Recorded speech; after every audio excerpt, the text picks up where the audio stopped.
that started. Okay, so welcome everyone to our May family call. My name's Amy Simpson. I am the Vice President for Programs for Adoption Share. We're a nonprofit company that exists to leverage technology to help improve the lives of kids and families who are touched by child welfare.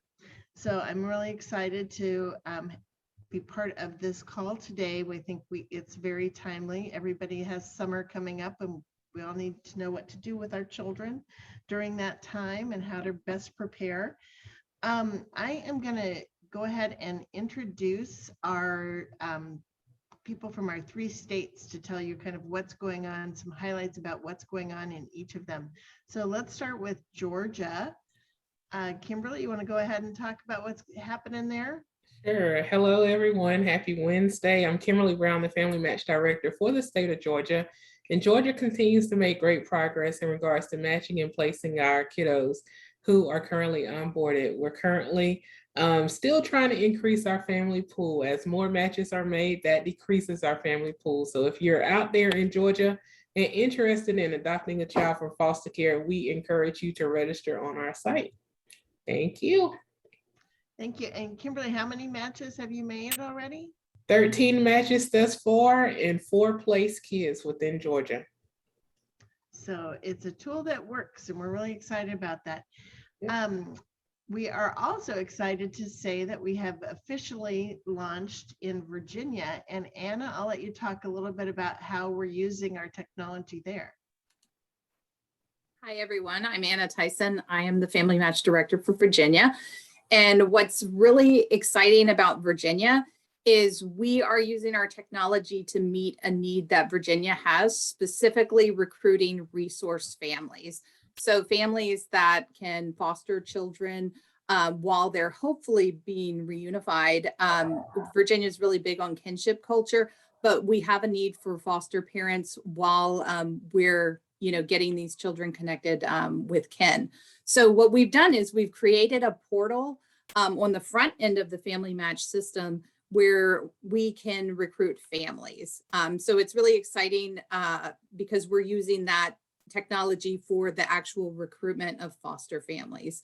So we are starting in one region, Piedmont right now, and we're working our way to Western, and hopefully we will be across all of Virginia and just have a really streamlined way of recruiting families. Thank you. Libby, do you want to talk a little bit about what's going on in Florida? And I'll back you up. Thanks. I'm a little under the weather today, so I apologize. My name is Libby Sipkowiak. I am the family coordinator for Florida. We are now at 325 adoptions since launching in July of 2018. We're very excited about it. We're hoping to have a lot more this summer. And we've also added, we're having placed Zoom family calls and village calls for our families who have already adopted. So if you happen to be either of those, please reach out to me. And we would love to get you an invite to those. We're working on building our adoptive community. That's great. Thank you, Libby. Kristina, back over to you then. Great. So, well, not many of you know, but we also have a private side to Adoption Share. It's a platform created for home study ready families and agencies or adoption attorneys throughout our nation where they can link up. We now are in 30 different states for that. And it's just a place where even birth moms can join, invisible to all but the admin, and can consider that option of adoption, and kitchen can happen. So it's actually the very first path for our family for adoption 9 years ago. I also have the joy of being the family coordinator for the state of Georgia and having adopted also through the foster care system. It's such a fun position for me because I can, come alongside of families that are desiring to adopt in that same way. And they're working on creating a profile and moving to be approved and to become visible to caseworkers in Georgia. So if you live in Georgia and you've been thinking about adoption, or you've already been in that path and maybe you're just, I don't know, want to check us out, shoot me an email because I would love to connect with you. And now moving into today's call, if you're needing a training certificate please email my coworker at Libby, Libby, at adoption-share.com. I had the joy of choosing the keyword. It is summer. So if you email Libby, Libby at adoptionshare.com and give her that keyword summer, and she'll get you a training certificate. So our guests today, there are 3 moms. I like to call them the A team, maybe because all their first names start with the letter A, or maybe it's because I've spent time with them and they give A+ tips. Together, I have known them throughout my county here, but together the 4 of us actually have combined over 20 children, some biological, some foster, some adopted domestically, some adopted through the foster care system, and even internationally. So Abbie and Allie and Audrey, they joined us before to discuss teaching children at home, but today, these 3 moms are going to join us as we embark on summer break. So I don't know, sometimes that gets a little scary, the thought that our beautiful children are home all day long. And so we've titled today's discussion, School's Out, Now What? They're going to give us some helpful tips to not only survive the summer break, but to thrive during summer break. So Abbie, Allie, and Audrey, thank you so much for joining us today. I'm going to turn it over to you. And Abbie, would you like to begin? Sure. Hello, everyone. I'm Abbie, and I've done so many different things with my kids over the summer. We homeschool, so our schedule in the summer is definitely lax, which can create chaos. So I try to rein that in. But one of the biggest tips I want to give you guys is just to try and keep it as simple as you possibly can. Some of the ideas we may give you you're gonna be like, oh, that sounds like a good idea, but it sounds like a lot of work. Well, then don't do it. If it's too much and if it's overwhelming, don't do it. And just find what really fits with your kids. It's very important just to enjoy the time that you have with them. I know a lot of people complain, but I have always enjoyed having my kids home in the summer for us to just do projects or for them to just hang out and do things together. So try to keep it simple. Try to remember that anything we tell you guys today, it might be a good idea, but if it's just not you, just don't do it. So that's my number 1 advice to give you. But I do want to say one of the big things that we started last year that my kids love is tea time. So in the afternoons, we sit together. They'll make tea, either hot tea or cold tea. My little ones like to have chocolate milk. So that's their time to have chocolate milk. They might make a little dessert or snack. We may play music. Sometimes I forget, but I always pick a book, or they pick a book for me that we read together, and we'll just sit there and read a book together, a chapter book together, and they may grab another book or a coloring sheet, and it gives them a chance to sit down and color. Maybe we spend 30 minutes doing it. We usually do it during the school year, and then we try to keep doing it during the summer. Hopefully this summer we'll get to do it more. We didn't get to do it this school year, but definitely this summer. But tea time is a great time just to, in the afternoons, to come together and relax and just spend some time together where you're just sitting and hanging out. Okay, I think I go next. I want to echo what Abbie, what you just said. Keep it simple, do what fits, toss it out if it doesn't work. And I want to start by sharing 2 books that kind of helped me set up my list for today. The first one, I'm sure this is going to be backwards. The first one is The Lazy Genius Way by Kendra Adachi. These are principles. On her tagline is embrace what matters, ditch what doesn't, and get stuff done. And so that's the first one. And then the next one, and then principles for how to really enjoy where you are and who you're with by eliminating the things that are making you crazy best you can, because you can't eliminate the people if they're making you crazy. But my number 1 comes from The Lazy Genius. She says you have to name what matters. And for me, technology makes me crazy. It matters to me that we have a good bit of face-to-face time, that my kids have time to build things, to explore, to adventure. So my number 1 is to keep technology at bay. That's because it matters to me that screens are not on all of the time. So if that matters to you, you set the times and you set the content so that no one will beg you all day long. Can we watch a show? Can we watch a show? Can we watch a show? Is it my turn to play? Is it my turn to play? Is it my turn to play? It's not on often. It's never on in the morning at my house. There's typically nothing running. And so, and that's just, we just said it like it's, and my children are teenagers. My children are 19, 18. My son is home from college just until next week, 19, 17, 15, and almost 11. And that's just how we do things. Audiobooks are totally allowed, but for me and for when people ask me how summer is managed, I think that screens tend to make people kind of wonky and kind of rambunctious and rammy. And so we keep them at bay by putting them in their place and deciding when we will use them. But that is because that matters to me. So if you're fine with it, then, again, disregard that, but that would be my number one because that's a number one for me. So next. All right, I'm Audrey, and we have 8 children, 5 biological and 3 through adoption. And ours range from, let's see, it's birthday season. We've got 5, 7, 12, 12, 14, 14, 18, and 19. And I think that was 8.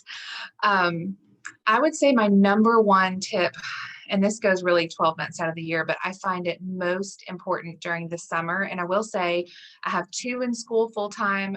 My 4 middle ones are homeschooled, and then I now have 2 in college.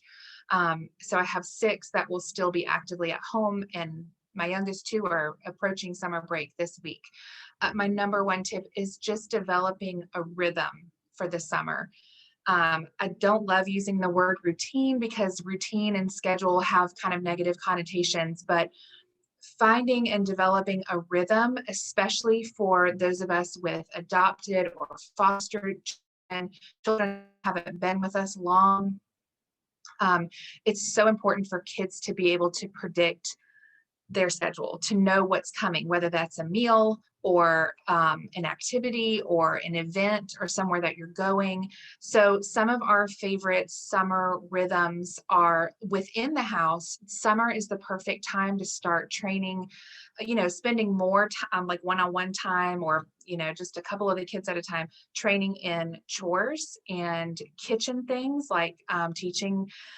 So 3 of my girls are 12, 12, and 14, and they're becoming very proficient in the kitchen. And I want to work on like solidifying some recipes that they can do by themselves without any help from me, so that maybe they can take over dinner together once or twice a week, or learn how to make our favorite bread recipe, or they're helping in the garden right now.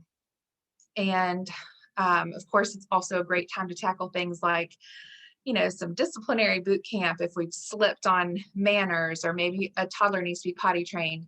But, and then kind of alongside what Abbie was saying about tea time, just developing some other little rhythms within the house, like read aloud time, or even menu planning. I have found that my middle kids love to sit down with me once a week and help me create the menu for the whole week. Sometimes that's breakfast, lunch, dinner, and snacks, or maybe I just want their input on dinners, because if we're cooking for them 7 nights a week, it's nice to sit down and not have a bunch of grumbling and complaining over what you've made. And that makes a huge difference when they have helped you create with, the menu. And then the other part of the rhythm builder is finding fun things that you're going to do and add to your routine throughout every week or every couple of weeks, like a library outing, or maybe you have a friend with a pool. We live pretty rural, and so we don't belong to a neighborhood pool, but we have a couple of friends with pools, and we're not too far from a lake. So maybe once a week, we'll probably go swim with friends. There are lots of free programs in local communities, like summer movie nights, like at a park, or maybe even at a couple of your local theaters. Free kids days at children's museums, just lots of things. I'm not on Facebook, but I know that's a great resource to find local things in your community like that, particularly in the summer. So That was a really broad stroke for my number one tip, which was developing rhythms and routines for the summer. I think those are great. I agree with Audrey. I mean, it's very important for us to not just let them run wild, and because, well, at least for me, my personality, I can't handle that. I think that it's a good idea to just come up with ideas of what to do. We try to plan like one really fun thing a week. If I can during the summer. Sometimes it's things like we call it the Character House of Movies. It's just cheaper with large families, some of you might know, to do movies at home and go buy the popcorn and the boxed candies at the store than it is to actually go to the theater, even on cheap summer movie mornings. So we'll do something like Character House of Movies, and we'll turn all the lights out and pop popcorn and have candy and things like that. And we do a few other things too. I tried to put together last year, and it worked really well, a bucket list of ideas of things that we want to do, and also activities that they have planned, maybe concerts that they're going to, so they can see. And it's the same thing like Audrey said, it's stuff that we're working together. Hey, what do you want to do? What's one of the goals you really want to have this summer? And then we put it together on our bucket list, and we can kind of have an idea of the things that we want to do. And I can plan those out throughout the summer months as we're getting ready to do things. So that's another idea. Your turn, Alex. I love that. And I just want to echo the rhythm versus a schedule. I call it a pattern of the days that there's just, it might take you a few days to kind of observe and see what that is, because every single home has a natural rhythm to it, depending on the age of the children in your home or the age of the adults in your home sometimes too. So resist the urge to just you make a schedule right up front and say, this is how we're going to roll. You will probably want to hurt someone or something. Just pay attention to the natural. Your home has a natural rhythm. And if you'll pay attention to it, you'll slip in and it'll be really sweet. So I'm going out of order of the ones that I actually have, because this is my next thing that feels like that matters most to me. And that's food in the summer. Audrey hit on it a little bit, that planning meals is important. I was just at the grocery store last week. Well, I was probably there this week too, if we're honest. But if you spend a little bit more at the grocery store buying things that are a little bit more convenient, not lower quality necessarily. For instance, I bought some beef and lamb gyro meat that's already ready. So we can at home have a really delicious kind of Mediterranean style dinner with pita and hummus and cucumbers and tomatoes and just something really fresh using that meat, rather than going to a restaurant and spending an excessive amount of money on that kind of food. So just in thinking for the kind of meals that you eat, and this is also in the book, the Lazy Genius, to live in the season. It's summertime. Dinner isn't going to happen right at 5 or 5:30 like it normally does. And so if you plan that you have to start something at 4 or 4:30, well, what if you're at the pool? What if you're at the lake? So just to consider those meals that you can pull out quickly, whether it's a crock pot, whether it's a Costco pre-made meal, whether it's, I have spinach and cheese ravioli in my freezer right now. So just considering how to plan simple meals that everyone loves and that can go from frozen to on the table kind of quickly. And I think you'll spend less out, and people will not be starving and hangry because dinner will be ready quickly, and it won't be like we can drive through a whole lot in the summer if we're not careful. I don't like spending my money that way. So that's why that would be number 2 for me, is to just think through your meals and think about some quick and easy meals that everyone loves. There's so much fresh food available right now that makes it easy. So that would be my number 2. All right, my number 2 is not that fun, but important, and that is developing a summer school routine, whether you homeschool or not, particularly those of us who have kids in our home now who are either from the foster system or adoption. I personally have never met an adopted or foster child that does not have academic struggles in some way, either a learning disability or they're behind due to circumstances or trauma. And so it's so incredibly important and also so simple to keep a rhythm and a routine going with some school stuff in the summer, whether that's buying a Brain Quest book from Sam's or Costco, definitely helping each of your kids create like a super small reading list for the summer. It can be garbage. I mean, not like, real garbage, but like silly books that you wouldn't necessarily want them to check out from the library. But if they're reading, then let them read what's fun, even if it's silly and doesn't have a lot of like fantastic content. Handwriting stuff if they're still little, and math, definitely continuing on with math. And it doesn't have to be anything fancy. It can be math fact worksheets. It can be a fun math game on the computer or a tablet or something. I'm with Allie and probably Abbie too. We are not big on screens and devices in our house. None of my kids have their own devices. We try to keep the TV off altogether during the week. That does change some in the summer because we're in South Carolina and it's going to be 100 degrees tomorrow. So we're not going to be playing outside. We'll probably put a movie on in the late afternoon while we're getting supper started. But just continuing on, it doesn't take much to keep those things going in their brains. 15 to 20 minutes of reading a day, even 10 minutes of math reviews, whether it's like concepts or fact reviews, goes a long way when you're consistent with it. So that's my number 2. All right. And I know we've talked about screen time. First, I want to say for Allie, like Instant Pot, slow cooker, those are your friends when you know you're going to have a busy afternoon. I mean, we have been known, we'll throw stuff into our crock pot before we head to the zoo. And then we get back home from the zoo because it's an hour away. When we get back home, supper is ready. And I did not stop to get anything at McDonald's, which is always plus. But I know y'all have talked about screen time, and I was going to touch on that too.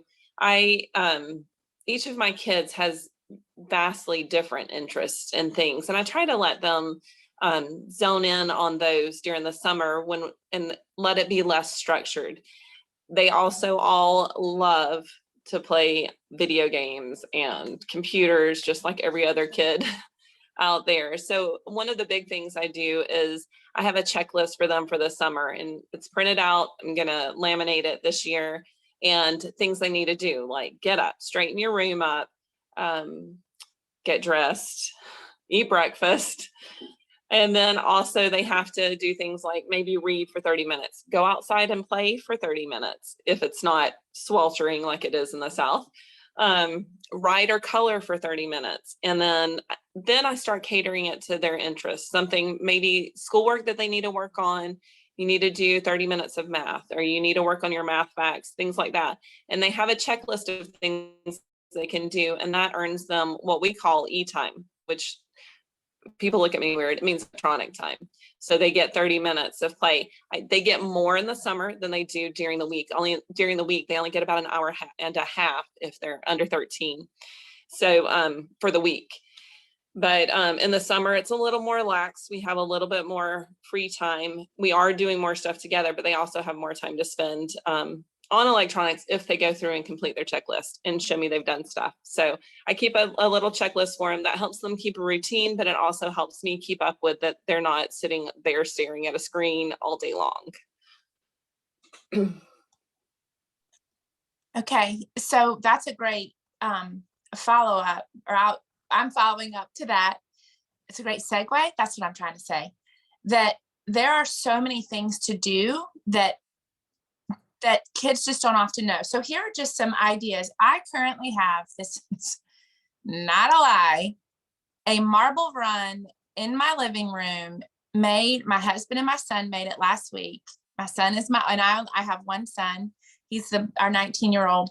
They made it from an old TV box and then a bunch of garbage, literal trash, pizza boxes, we got a new fire thing for the backyard.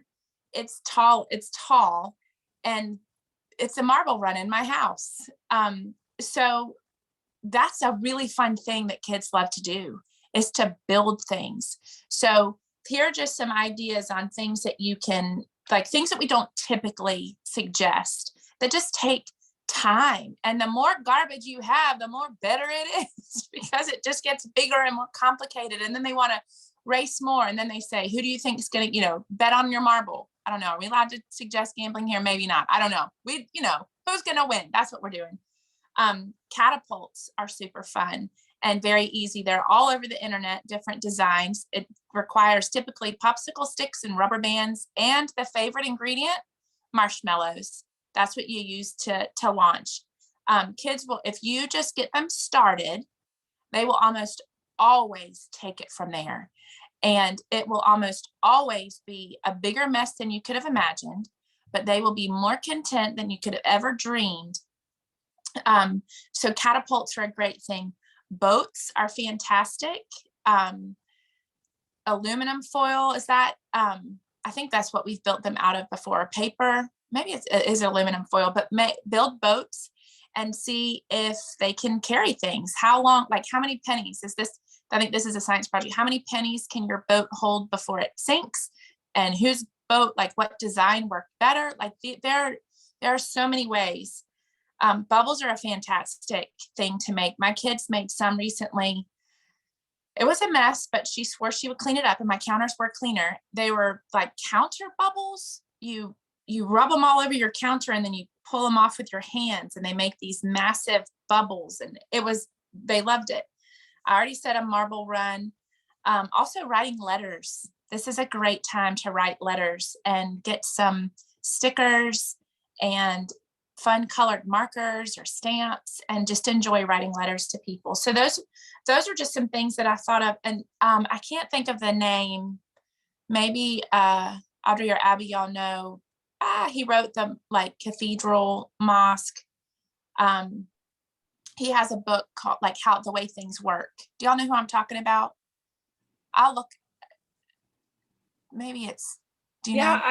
I've heard of it. Yeah, there's How Things Work. Is that what you're talking about? Yeah, but he has some cool stuff sometimes. I'll have to look it up and I'll get it to you, Kristina, or I'll look it up while we're sitting here. But anyway, those are my thoughts. Just, and you could plan one of those a week and put it in your schedule, like that today's the day that we're going to do our thing, whatever it is. We're going to make a mess today, and you get to do this thing, and it's constructive at the same time as being really fun.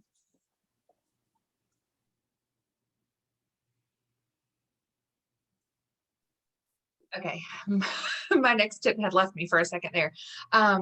So mine's kind of twofold. One is, I think sometimes during the school year when we get almost like lost in the whirlwind of the school year, it's easy to, well, I know I do on purpose. I remove some of the household and property responsibilities of my school kids, or maybe my teenagers that are working and they're also doing a play and they're also in school. And so we take some stuff off of them in the school year.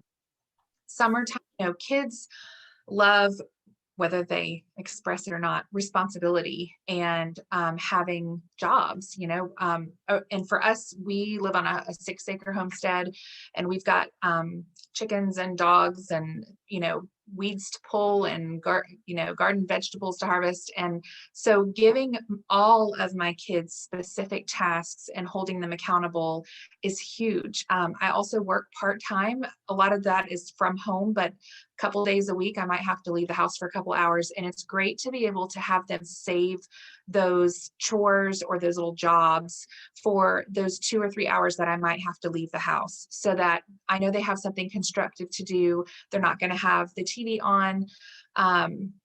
Along those same lines, and what Allie was saying, we also like to do some things that are kind of messy and not necessarily convenient during the summer. Even my older kids love things like water beads. You can buy a big old bag of water beads on Amazon for like under $10, and you can literally fill a $15 baby swimming pool with those water beads. And it is so fun. It's such a sensory thing. And I don't know, we'll set it on our covered front porch so that it doesn't get too hot. And it's good fun for at least a couple weeks until they start, you know, smushing and get dirt in them and everything. Using old t-shirts to tie-dye outside, of course. Finger paints, like taking maybe an old bed sheet, or you could even get them from Goodwill for a couple of dollars, and doing finger paints out in the yard on a huge sheet and then using it as a picnic blanket for the rest of the summer. Just fun, crafty things like that. I'm so not really a crafty mom anymore. I feel like I probably was when my big kids were little, but I'm just not there anymore. And so I have to be intentional about, you know, creating fun, hands-on kinesthetic things for them to do that allows them to be creative and make a mess and have fun outside during the summer. Yeah, don't be afraid to get messy. And kids love that they have an opportunity. You mean we can paint with chocolate pudding? Yes, paint with chocolate pudding, make a mess, enjoy, have fun, and then just clean it up. We would give our kids, so we live in the South, we call them redneck baths. So they would go and play in mud puddles in their swimsuits. And then I'd bring out the shampoo and wash their hair while they were and clean them up before I ever let them come in. Those have always been really fun things. I think it's so important to make sure you plan some kind of activity like Allie was talking about, maybe once a week, where this is a special activity. You can really talk it up. We're going to do something fun. You can make it a surprise. Hey, we've got something really fun coming up on Thursday. So y'all be ready. It's going to be really fun. What's it going to be, Mom? We're not going to tell you. It's a surprise. So it gives them that anticipation that something's planned, something's exciting, and it's going to be fun. Some of the fun things we've done is one year we didn't really go anywhere for the summer. We had some trips planned in the fall and in the spring. So we didn't have any big like vacation plans for the summer. So I planned 2 or 3 weeks that we did summer camp, and each camp was the theme. We did a theme of monsters. We did, which was really fun, and they had to make their own monster. We did a science camp where they had to do egg drops, which was quite interesting. A Lego camp, and they built these, we were talking about Proverbs in church, so they had to build a scene for Proverbs, and that was really fun for the kids to do and to tell me how they interpreted the proverb they were doing. But we've also done like little things, like I would put together a treasure box. I'd go to the dollar store because, well, it used to be $1, and pick out things like just little lawn toys, or we'd have a toy time outside, or water guns, and have a big water gun fight. You can pick out, well, I don't know. I mean, there's just lots of things you can do. Pinterest is a great idea to get some cheap, easy activities to do with your kids, just something that they can look forward to.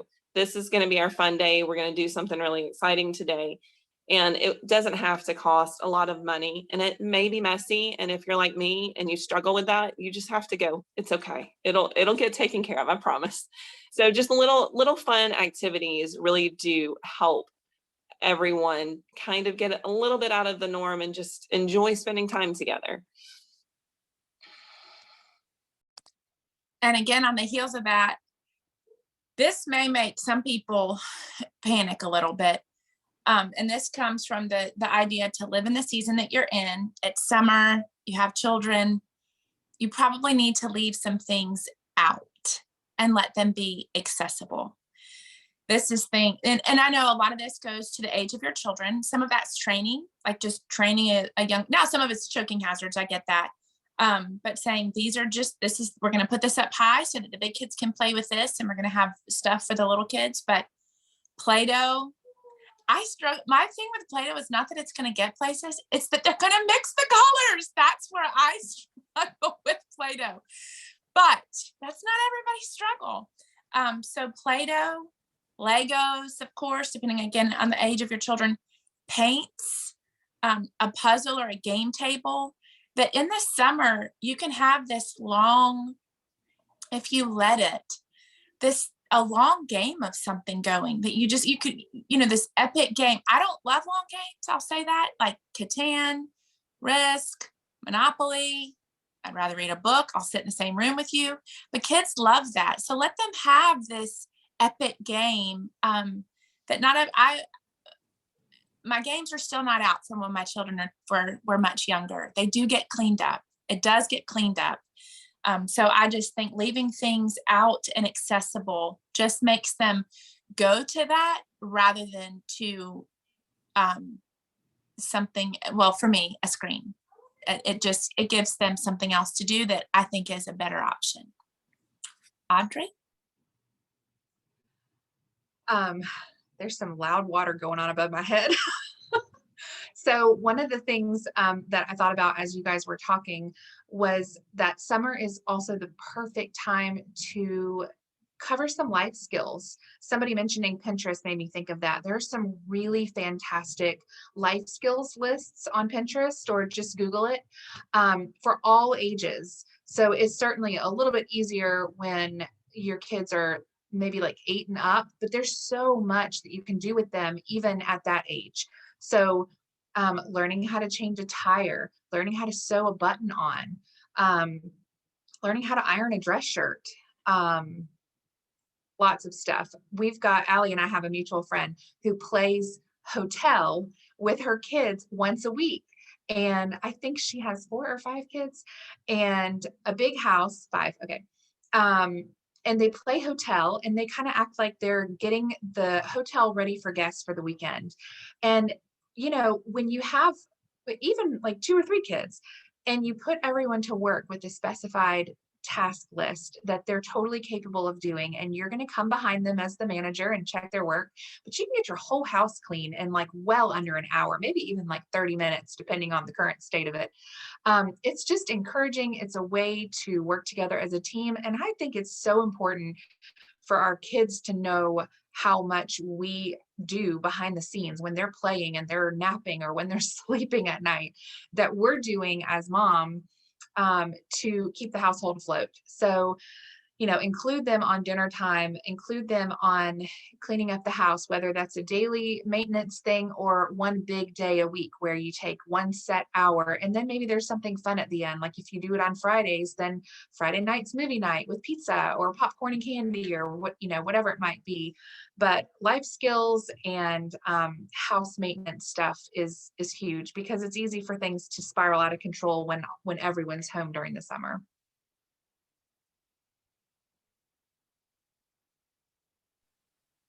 Yeah, definitely. And I agree with Allie saying, you know, leave things out, and Audrey building up those skills, things you probably don't have time to do during the summer. Those are all really good tips. Another one, just a fun activity, if you're trying to think, well, I don't know what else to do, is just to be a tourist in your town. When we moved to this area, the biggest thing we heard from people who had lived here their whole lives was there was nothing to do. And we looked around going, there's all sorts of things to do. So I made sure, and I've tried to encourage my kids not to look at it that way, and to find unique things or places to visit. If there's art museums, or if you're in a very tiny town, there's always something to explore. My daughter goes to college in a very small town, but the area is rich with things to do. You can hike, or you can go to these tiny antique shops, or you can take these trail rides or things like that, even from the tiny town that she's in college at. So just look for ways that you might be able to get involved in your town to find things. I know Audrey's mentioned activities and free activities. They're all over our area during the summer, especially before it gets too hot. So look for the opportunities to explore your town, become a tourist, see the things that maybe you wouldn't see because you're just going to Walmart or to the store every week and trying to get home, and include your kids in that. We like to do some online games where we can, and it helps us to see a lot of the town that we might not see too. There's like city scavenger hunts you can get too on Groupon for really cheap if you really wanted to see a downtown area that's close by where you live. So even if you're in a rural area.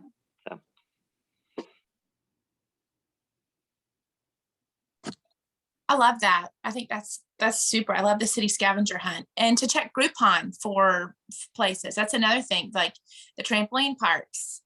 We are not allowed to have a trampoline, but we can go to a trampoline park. That's my husband's like, we're not going to have one. I'm like, well, I'm going to take it for an hour. We'll roll the dice. I wanted to say, just as this is an aside, when Audrey mentioned the water beads, I think that florist beads are the same thing and they're cheaper. So if you get like a brand name, like like if you were to go to the kids section in a store and look for the water beads, they're going to be more expensive. I think they're the same as like the beads, they're still the soft beads that a florist would put in a vase to hold things. So if you're looking to do that cheaper, I think that's an option. So look into that. I thought it was funny that we're like, leave things out, clean things up. But both of those are encouraged. Leave things out and clean things up. Just a minute, please. I've got someone at my door. My next one is to learn something new for everyone. That I have books right now on Mediterranean diet, on sourdough, and I'm reading a fun book that I've chosen for myself. So you learn something new, something that you want, because that is setting an example that your children will follow. That number one, mama ain't done, that she is still learning. She's still growing. Neither is dad. My husband he's cross stitching, learning, like picking that up again. I embroider. So you learn something new, and then you have the right to ask your children and encourage your children to do the same thing. So not only does it set an example, it also reminds you of how hard it is to learn something new. And so when we're asking our children to do hard things, we understand what it feels like. A new thing often feels hard. And so if we're trying new things, we remember what it feels like because we just did it. We made a knot of the embroidery mess, or our starter went flat or died, or whatever they do. That we're setting an example, and you have time right now to go to the library and find a book, or to find a neighbor or a family member that has something that they can do that you can learn from. So summer is a great time to learn something new.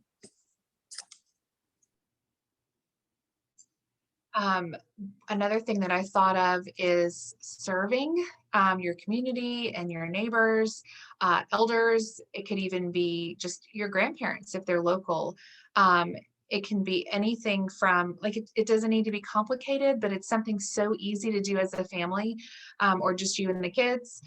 So you could, in fact, we're bringing a meal to a neighbor whose elderly parents live with them, and well, they live in a cottage in their on their property, and the wife broke her ankle, and they're in their 80s, and we're bringing them supper tonight, and it's going to be super simple. I made the same thing that we're going to have for dinner tonight, but the kids will go with me down there to deliver it. And just having them see how simple it is to serve others. It could be loading up your lawnmower and weed eater and going down to a neighbor's house that it's overgrown, and maybe they're recovering from surgery, or they're too old to get out and do it themselves.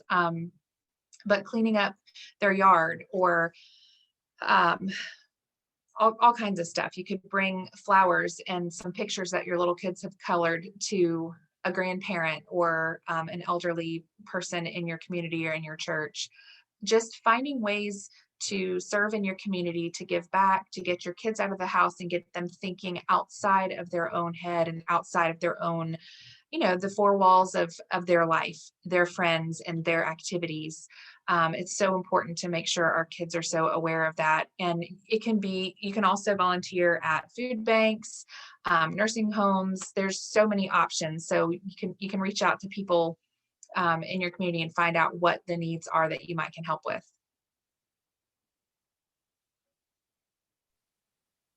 All right, I have just one more that I think is really important.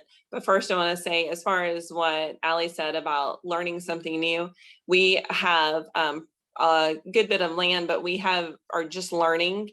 We moved from the city, so we're now country folk and we're trying to figure things out. Well, we started a garden this last year and it did really well, and we decided to make it bigger, and we're working on it. And all of a sudden, all of my squash plants have died, and I have my 11-year-old, almost 12-year-old, and my 10-year-old are my big helpers in the garden. So they got to see mom go, I don't know what's going on. I don't know why they're dying. Let's look it up and see what's going on. Oh, we figured out what's going on. So now we're trying to fix it to save all the other plants and plant new ones and get ideas. And so they're learning. Mom doesn't exactly know everything that's going on, but she's going to figure it out, and we're going to figure it out together. And it's really a great opportunity.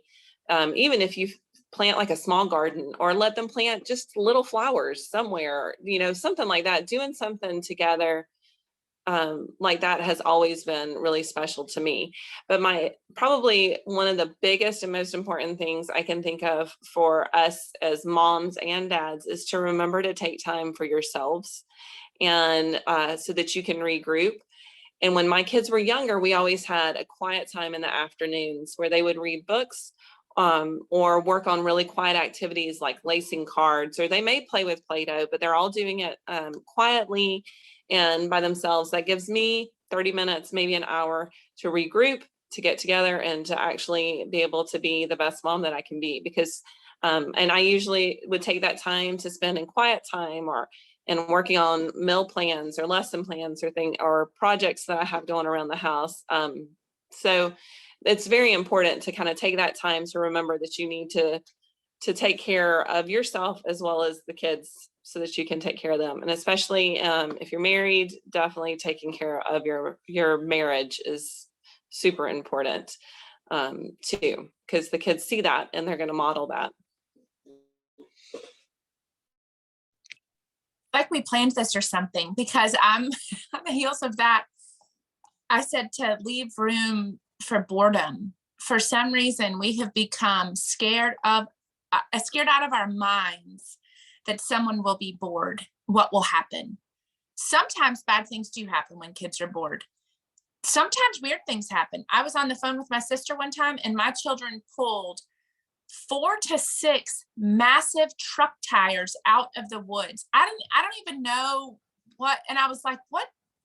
And then they just stayed in our yard, and they made things out of them, and they jumped through them, and they rolled in them. Like, then all these things happen. But we've given, a lot of things to do. And I think the challenge for all of us is to learn how to be sometimes as well. And so just leaving a stretch of, or just leaving a day that says, guys, today we just kind of we're gonna just kind of wander through this day and enjoy it. And you can pick up what we did yesterday. If there's something that you want to revisit, if there's a book that you've just really gotten enthralled in, then you can jump back into that. If there's a place you want to explore outside, but giving everyone room to just be, that's where, like Abbie was saying, that gives us time to rest ourselves and to do those things that are life-giving for us as well. So don't be afraid of bored kids. I think that we all need time. We all need some quiet to think, what do I want to do? What would I enjoy? And just wandering through that emotion. Piggybacking on what Abbie was saying about making sure you're building into your marriage. My husband and I started a routine, and it actually developed. So we have like a big family meeting after New Year's every year. And I think we've been doing it for about 7 years now. And we just sit down with, I'm typically the one that like takes the minutes for the meeting, and we set goals for the year. We kind of create a bucket list for the year. Our kids each individually make some goals, and we speak into those goals as well, things that we would like to see them accomplish. But one of the things we started 7 or 8 years ago was date night on Tuesday. Every single Tuesday. I think we've missed 3 or 4 in 7 years.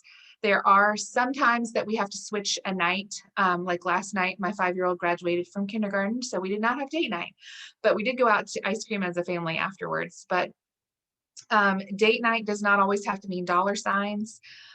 We have worked into the budget where we do go do something, whether it's coffee or dessert or dinner. But one of the keys for us is every other week we bring one of our children with us. So having 8 kids, that means our kids get date night with mom and dad once every 4 months, which is not a lot, but it's something even our 19-year-old looks forward to. And we're showing them at the same time that we're making date night for mom and dad a priority. And that speaks volumes to our kids, that they see that mom and dad are on the same team, you know? And it's something that we all look forward to every single week. Even my mother-in-law, who lives on our property also, will say, whose date night is it this week? Is it yours or one of the kids? But you don't always have to spend money. You can find a hiking trail or go, window shopping for an upcoming birthday or Christmas or something like that. But there's plenty of things that you can do that don't involve spending money. But just finding ways to create some one-on-one time with your kids, especially in a big family, and also one-on-one time with your spouse. Wow. I don't want to cut you all short, but I'm looking and I don't really think I have much more room on my list from your tips. And I have a bunch of kids too. And yet I'm like, oh, writing fast enough. And I said that wrong. We actually have over 30 children together. You guys take care of 20, but this is a lot of stuff and I'm being mindful of the time, but I don't want to cut you short. If there's something you wanted to just end your individual sharing time with. I know you guys have left me with tons of things, from tech boundaries and continuing on with school, exploring locally. I'm not a craft mom. I was convicted in that. So I need to put a little bit of intentional effort into that. My version of crafting is here's your paper and crayons, but I make an effort to somehow incorporate that this summer. I love the hotel once a week. We used to do Cinderella and play Disney music. I guess that's similar, but I got away from that. And I especially love the reminder of take care of yourself, because you cannot love your children and take care of them properly if you're not taking care of yourself. And I love that, being intentional with your marriage, individual children time. And learning something. I thought that was neat, Allie, what you said. It's a good reminder that learning something new is hard. I can't think of a better way than to learn something new yourself. So is there anything that either of you three, before we see if there's any questions from our team, is there anything that you want to wrap up your thoughts with? I always want to say one more thing, but we can go in order. Abbie, do you have something that you want to add? Since you went first. You're good. I think I kind of ended mine there, so you're good. Okay. So I'll probably cry when I say this. Oh, I am gonna cry.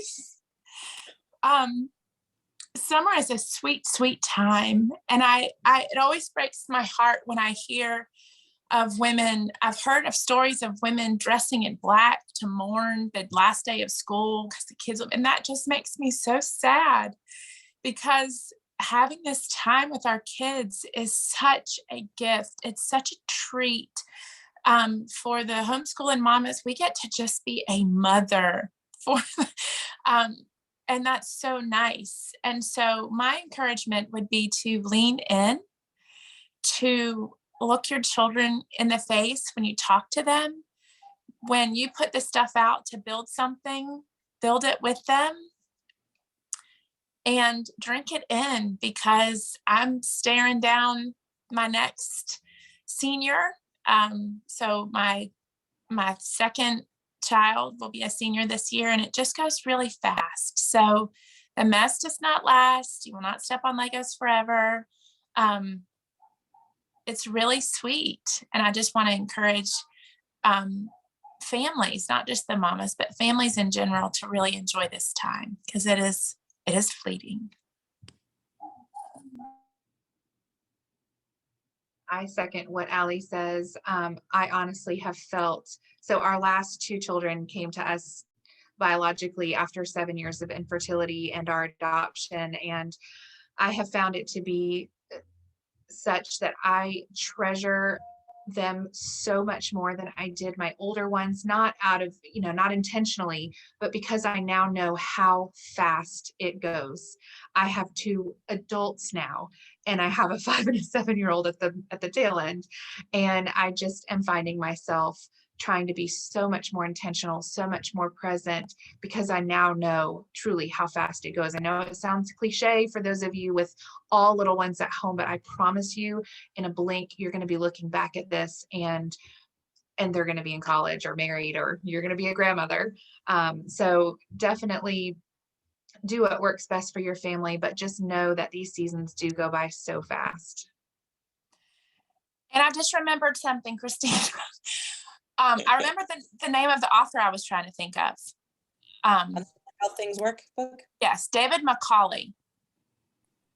David Macaulay. Sorry, Audrey, to jump in on there when you said that so beautifully, but it was going to leave my head again. He has books. He has Pyramid, Castle, Mosque, Cathedral. So for kids who really like the way things are built or put together, it's a fun place. They're fun books. Okay, sorry. That's for real all. Well, any questions from our group or thoughts or anything?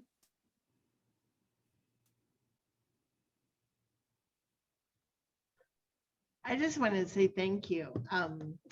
I think you guys gave a lot of great information, a lot of good ideas, and I do agree that it goes really fast. The days are long, but the years are short, right?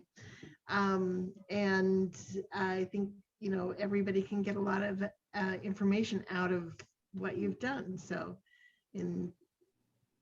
Anna or Kimberly, anything to add? I just want to ditto Amy. My key takeaway is not being too rigid, involving the kids. I'm a planner, so I like to know when I'm doing it 10, 12, 11, 1, 2. But just hearing, you know, involve the child. I'm raising my godchild. She's 5. Letting her provide me with suggestions as to what she wants to do. So I'm definitely taking that away, not being too rigid, just go with the flow. Make a mess, but guess what? We have tons of paper towels and old towels we can always clean up. So thank you, ladies.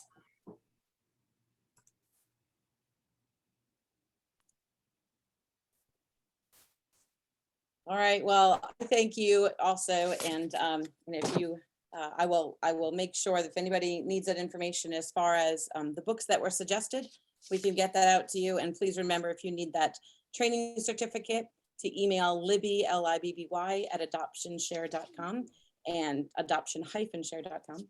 And the keyword is summer. Thank you so much, ladies, for giving of your time in your afternoon. Thank you. It's my pleasure. Y'all have a happy summer. Thank you. Have fun.